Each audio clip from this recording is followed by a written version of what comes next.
Dan. Coach, how much using Nick maybe changes things going forward? I know he only threw, 7 pitches, but how much does that maybe affect you guys going forward?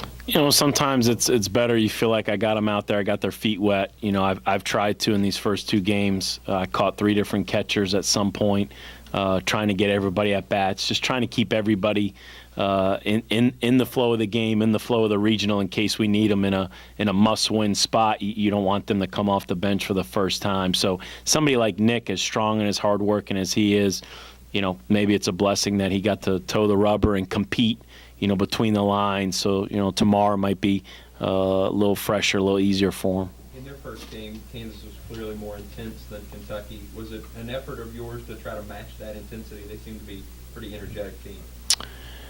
We just talk about being who we are. We try not to get caught up with how other teams are.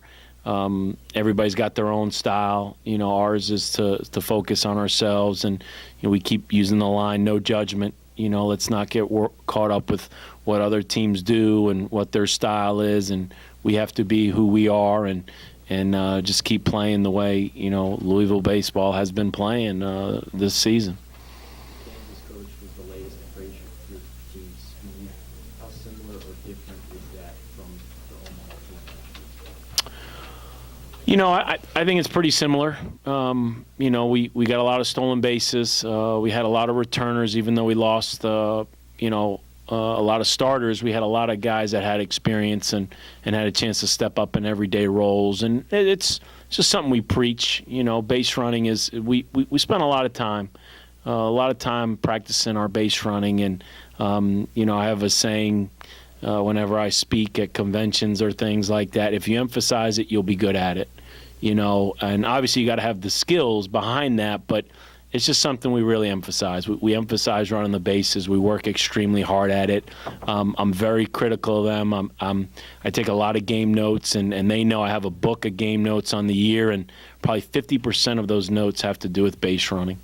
How has Corey's role evolved as you were on? He's a super talent. He was a high-profile kid coming out of high school. Just took him time. He just took him time to get used to the college game, the work ethic, the consistency, and he's handled it. He's really matured and grown up. And we've talked a lot about that freshman class. They've all done a nice job. They've all at times have gotten hot and really helped our offense or the defense step in. And I said it the first meeting of the year, and I keep saying it. We have depth, and our depth has played to try to keep the hot guys going. And right now, Corey's one of the hot guys. His speed, isn't he more of a top-of-the-order guy? See him evolving into that? No, he's really a middle-of-the-lineup type hitter. Jeff said it the other day, sometimes I don't like hitting behind him in BP groups because Corey can make it look pretty easy. It's a natural, short, powerful swing where he could launch balls. If anything, I'm always trying to pull him down. I'm always like, be on top of the ball, stay short, control the barrel. Don't just try to launch BP home runs because that's not good for your swing. And he smiles now because I've said it so much to him. But there's a lot of, we call it juice in that bat. Really, there's some pop. Have the first 2 days gone about as well as you had hoped for? Yeah, you get quality starts. You take the lead on teams. You get 3 of your bullpen guys get to run out there. You play good defense. So, yeah, I'm really pleased with where we're at right now. I think when you try to script, the regional, this is how you hope it's going to go. And did you try and not let your guys know anything about Florida State, or how do you deal with that? I think it just shows our focus right now.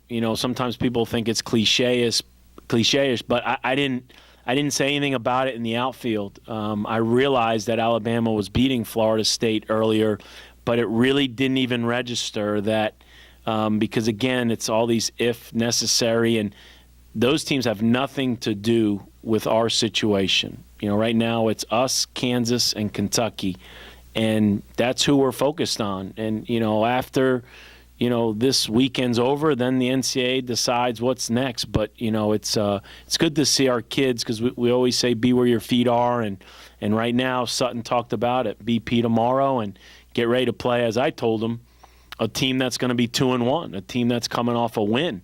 So obviously we got to be ready. It's going to be a team that's feeling good about themselves. And Josh, tomorrow, what do you expect / hope from him? Yeah, good thing for Josh is, as I say, we've thrown him to the fire. You know, those midweek starts, he's had starts against Indiana, Western, Kentucky. He's had big weekend starts. He pitched the Cincinnati game to clinch the regular season Big East championship. He pitched in the conference tournament down there in Florida. So, you know, we feel good about where he's at and, you know, how he's been able to grow and get that experience through his freshman year. What's the key to his success tomorrow? I think with young pitchers, pitching with runners on base, you know, being able to make pitches when you have to. You know, what makes Funk, and Kidston, they make pitches when they have to. You know, Anthony puts himself in a few more jams than he'd probably like to. Man, you know, we've been watching this for 2 years. I don't get as uptight or as frustrated as I used to because you're just comfortable. Even when the bases are loaded, you just feel like he's going to do his best to make a pitch, and you know, you believe good things are going to happen, and they have. How good is Roger Williams at going out there saying the exact right thing? I mean, he told him, get a curveball, we'll get a double play, we're done. Yeah, I mean, Roger's the best. I mean, he's, you know, no disrespect. There's a lot of great pitching coaches out there. I think we've always felt like we had the best pitching coach. And, I mean, there's no secret. Our success starts with Tom Jurich at the top, but we've had a lot of consistency in our coaching staff. And, you know, with what Chris Lemonis does with the hitters and what Roger Williams does with the pitchers, I mean, it's those guys deserve a lot of credit.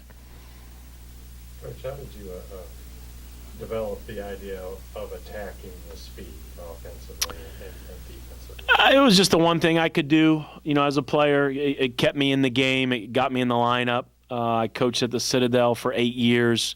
I enjoyed coaching kids to steal bases, to break my record, and then that guy to break his record. And it was fun. And then I got to spend 6 years, you know, with Mike Bianco, who came from the gorilla ball era, and I got to learn, you know, how to live off the 3-run homer. And but I pecked away at him all those years I was with him. I still wanted to steal, and my last year there, we led the SEC in stolen bases. So when I got here, it was a combination of, you know, we call it being greedy. We call it being a scary offense. We wanted that balance. We wanted to hit those home runs, and we did.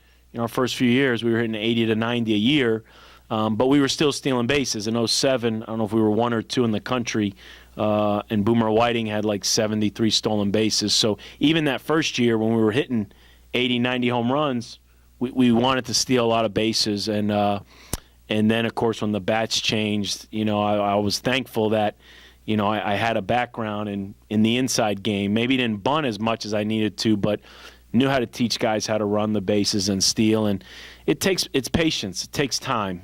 You know, you don't get kids off the street and they're going to steal 30, 40 bases like that. You have to have patience.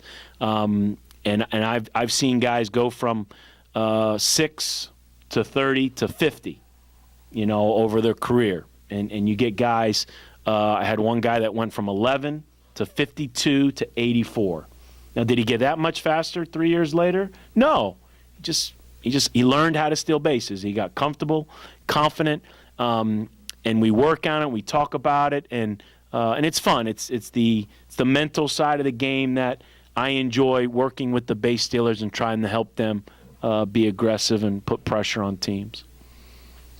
Coach, I think is that the 4th year in 6 you've been to the title game in the region. What's that say about the consistency that you've built, you know, here? Well, you just give a lot of credit to the players. You know, the culture that we have. We've been using the word culture. You know, there's teams that go to Omaha, and then the next year it's tough for them to make the NCAAs, and that's a part of it. And we talk about that a lot with our kids. You know, we challenge them. We don't want to have great teams. We want to have a great program. And I'm sure there's a lot of coaches out there that would trade that national championship, you know, for a few years and not go into the NCAAs. But we're so competitive, and there are programs out there that do it, and we just want to be one of those programs.